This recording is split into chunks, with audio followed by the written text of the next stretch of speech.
You're walking down the block, and a Range Rover Sport slides past, valet lines spilling out front of a boutique, shopping bags swinging past you like they weigh nothing. You pull out your phone. Same thing there.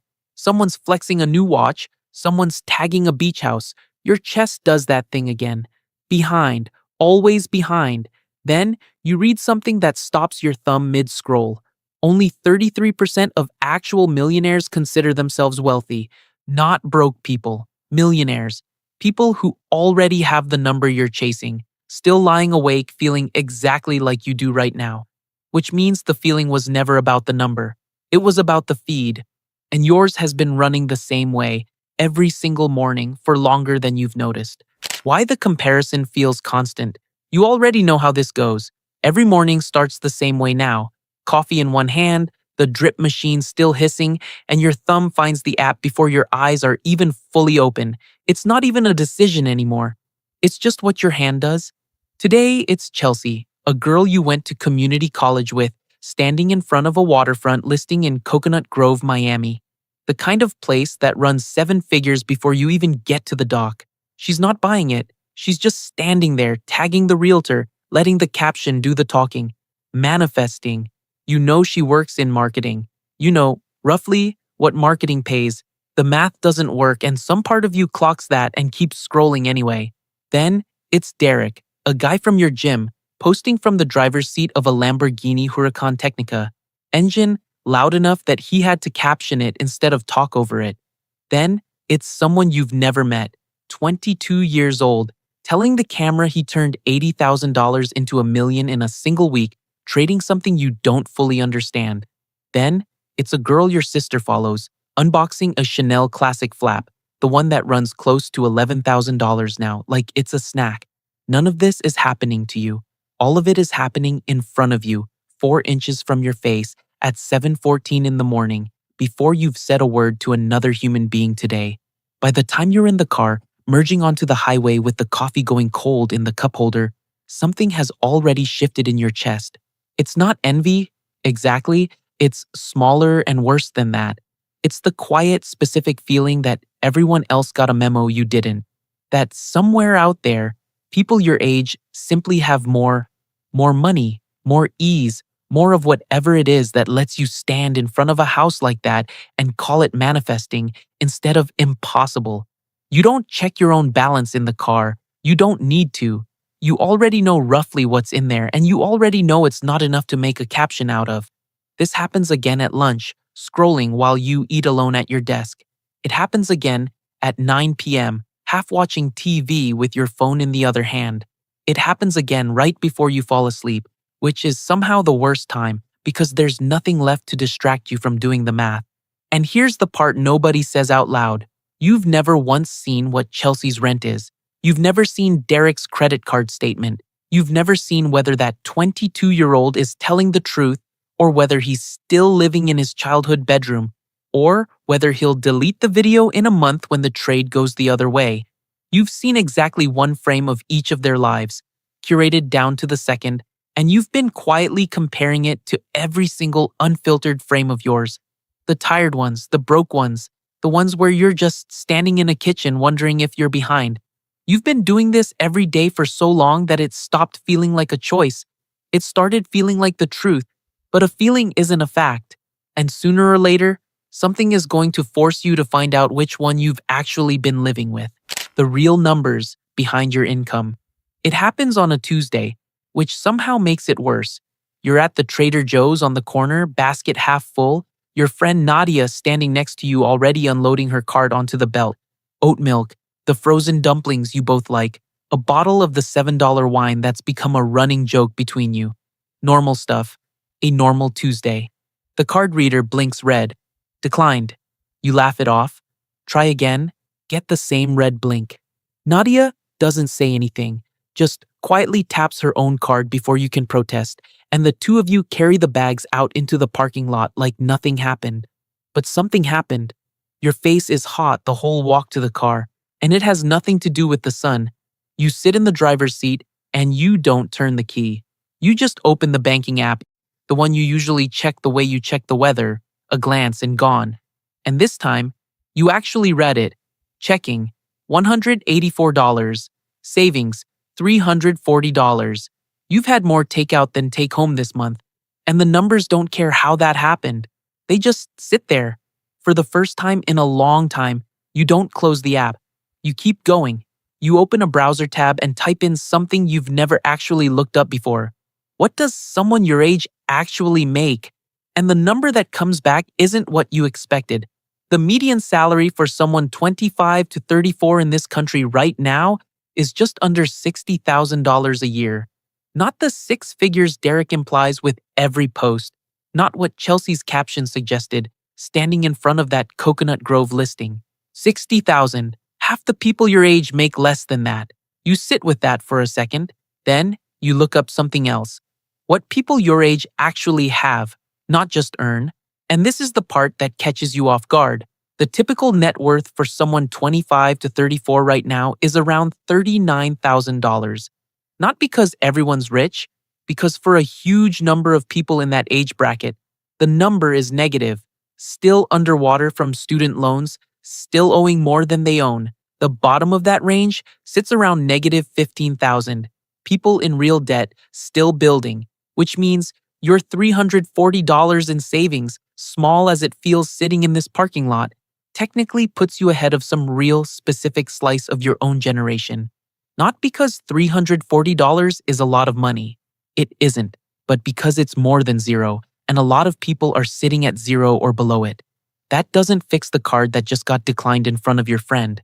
It doesn't make the rent due Friday any smaller. But it does something else.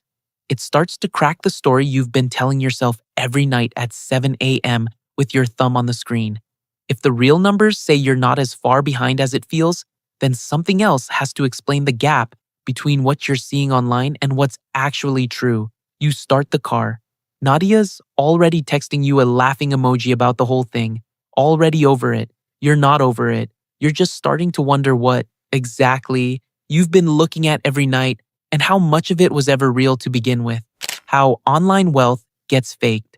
That night, you're at Colton's apartment for his birthday. 6 of you crammed around a coffee table with pizza boxes stacked on it, and someone pulls up Derek's Lamborghini video on the TV because everyone's seen it by now.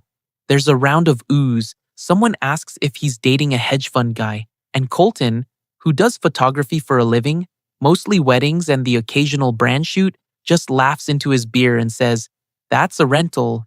You ask him what he means. He says it like it's obvious.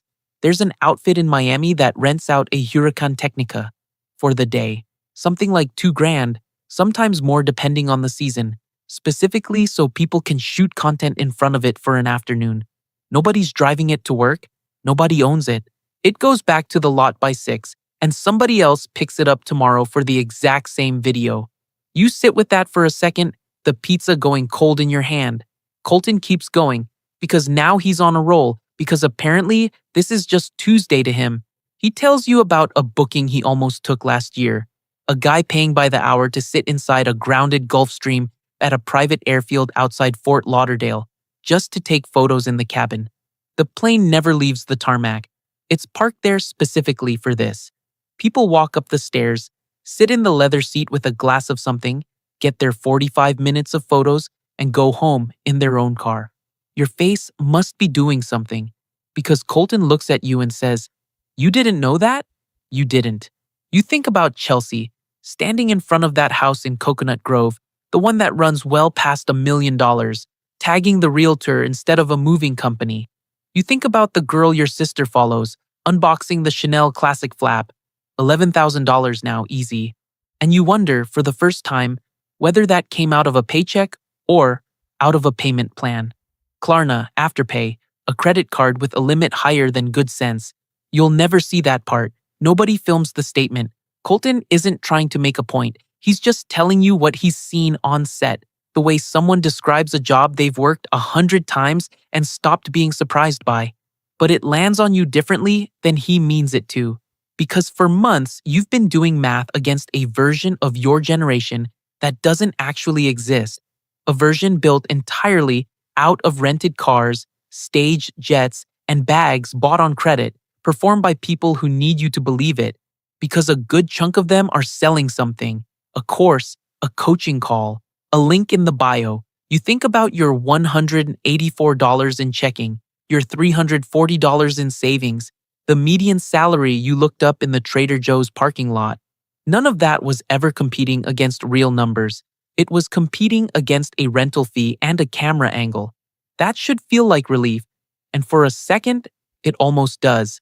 But then you think about the six-figure salary Chelsea probably does make, real money, no rental involved, and how she still can't seem to keep any of it. And you realize the fake wealth was never the only trap in the room. Why high earners go broke too. You end up texting Chelsea 2 days later. Not about the Coconut Grove post. You're not that person. But because her birthday's coming up and you haven't seen her in months, she suggests coffee near her new place. And when you type her address into your phone, you realize her new place is a high-rise in Brickell you've walked past before.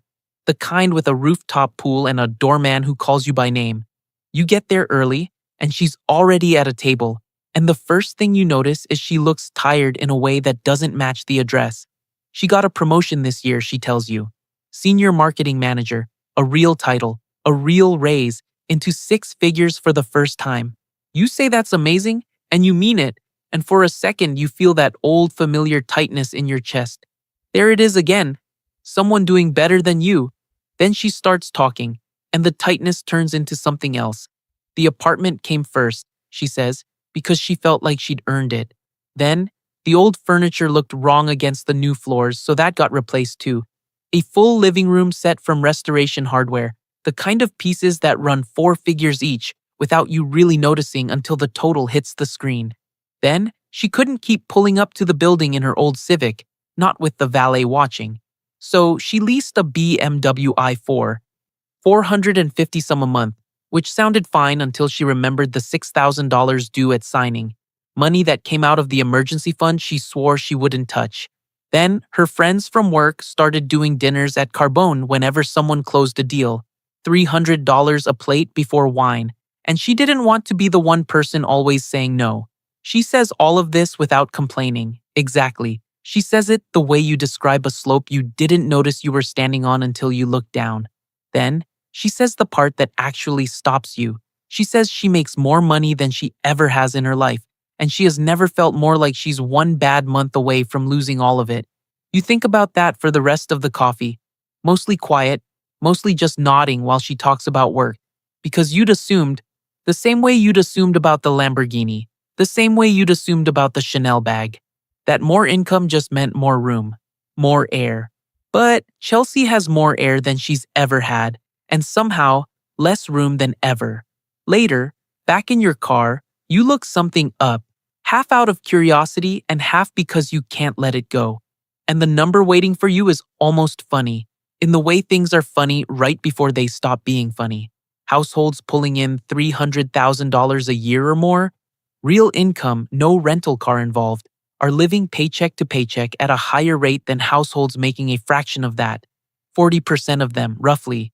Compare that to households making $100,000 to $200,000, where it's closer to 25%. The extra income didn't buy Chelsea room. It bought her a bigger version of the exact same feeling you had in the Trader Joe's parking lot. You start the engine and you don't feel superior. You feel something closer to spooked, because if more money doesn't fix the feeling, then whatever actually fixes it has nothing to do with the number on the paycheck at all. Leasing versus owning, the real cost. Monday morning, the office parking garage, and you're pulling into your usual spot next to a car that wasn't there last week. A Genesis GV7 silver, still with the paper plates. You know whose it is before you even see him walking up. Grant, from your team. Same job title as you, same base salary, give or take a few thousand either way. You've seen his pay stub numbers come up in a shared spreadsheet once. He doesn't make more than you. He just decided to drive as he does. You park your Corolla LE 2 spots down, the one you bought used 3 years ago, the one you've got 11 more payments on, and something in you deflates a little walking past his car into the building. At lunch, standing in line for the elevator, he brings it up before you can ask. $489 a month, he says, like he's proud of the number. You almost say something impressed back, out of habit. The same reflex you had looking at Derek's Lamborghini video. But you'd learned enough by now to actually ask the next question instead of just nodding. What was due at signing? He pauses, says something like 4 grand, maybe a little more once you count the first month and the fees. And in 3 years, he adds, half joking, he hands the keys back and starts the whole thing over. You do the math without meaning to, the way you've started doing it everywhere now. 4,000 down, 489 a month for 36 months. At the end of it, he owns nothing. Whatever he paid, it's gone, and he's back in a dealership picking out the next one. Your Corolla, unglamorous as it is, will be fully yours in less than a year. After that, the 600 a month you've been paying just becomes 600 a month you don't have to pay anyone. Nobody in that elevator's thinking about any of this but you. That same week, your company brings in an outside advisor for a retirement info session. One of those optional lunch and learns half the office skips. You almost skip it too, but you go. Mostly for the free sandwiches. The guy running it, an older man named Walt, shows up in a plain button-down and khakis, the kind of outfit that could belong to anyone's uncle. No watch you'd recognize, no car keys with a logo on them sitting on the table. He mentions, almost as an aside, that he retired from a finance career at 51 with more zeros in his accounts than most people in the room will see in a lifetime, and that he still drives the same Accord he bought in 2016. Somebody asks him, half joking, why he doesn't treat himself. He says something you don't fully shake off for the rest of the day, that the people with real money mostly don't want you to know they have it. Flashing it, he says, just makes you a target for lawsuits, for scams, for every cousin who's ever needed a loan. You think about Grant's GV70 sitting 2 spots down from your Corolla. You think about Derek's rented Lamborghini, Chelsea's rooftop pool, the bag on your sister's feed that probably isn't paid off yet. And you think about Walt, sitting there in his khakis, worth more than all of them combined and dressed like he's about to mow a lawn. Nobody's ever going to make a video about your Corolla payment. That's sort of the point. The real wealth was never going to be the thing people filmed. Building wealth nobody sees yet.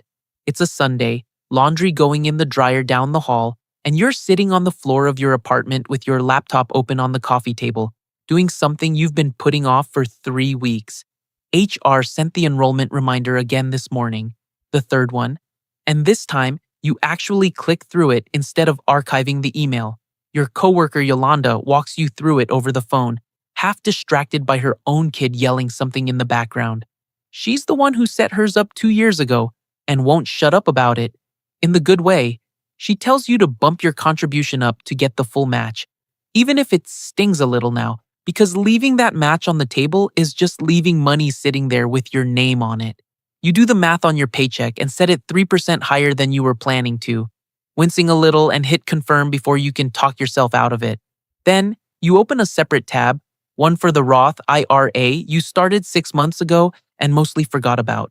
The limit this year sits at $7,500, which sounded impossible back in January. And now, watching the automatic transfer schedule pop up on the screen looks less like a mountain and more like $150 a week you don't have to think about. You set it to pull the Friday after payday, before rent, before groceries, before your thumb ever gets near the banking app to notice the number and second guess it. You don't screenshot any of this. There's no caption for a recurring transfer. Nobody's filming you sitting cross-legged on your floor in an old t-shirt, laundry beeping in the background, quietly telling your future self to stop spending money you haven't made yet. You think about Chelsea's rooftop pool, still gorgeous, still hers, still somehow squeezing her tighter every month. You think about Grant's GV70 sitting 2 spots over in the garage, worth less every single day he drives it. You think about Derek's rented Huracan Technica, already back at the lot by now, already being driven by somebody else's Tuesday. None of it was ever competing with you. It was competing with itself. The dryer buzzer goes off down the hall, and you ignore it for a second, just looking at the 2 numbers on your screen, the 401k contribution, the IRA transfer, both quiet, both boring, both doing more for you at 11 a.m. on a random Sunday than anything you scrolled past at 7 a.m. last Tuesday. You get up, fold the laundry, put your phone face down on the counter without really deciding to. And somewhere in the middle of matching socks, it occurs to you that you haven't checked anyone's story in almost 2 hours. Not because you're trying not to, just because you forgot to. That's new.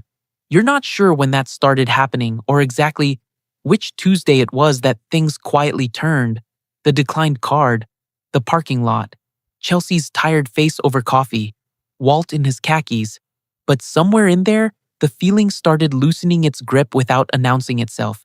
You fold the last shirt, set it on the pile, and for the first time in longer than you can remember, you're not measuring your Sunday against anyone else's. What you stopped checking. You still check your phone, just not first thing anymore, and not the same way. The scroll used to feel like proof of something you were missing. Now, it's just a scroll. Chelsea's rooftop, Grant's GV70, some stranger's rented car. And none of it moves the number in your account one way or the other. Friday's transfer still goes out whether you're paying attention or not. Rents still due. The Corolla's still not fully yours yet. None of that got easier. You're just carrying it differently now, quieter, the way Walt probably has for 30 years in the same pair of khakis. Nobody's going to post about your Tuesday. That was never going to change. So the real question isn't who has more than you.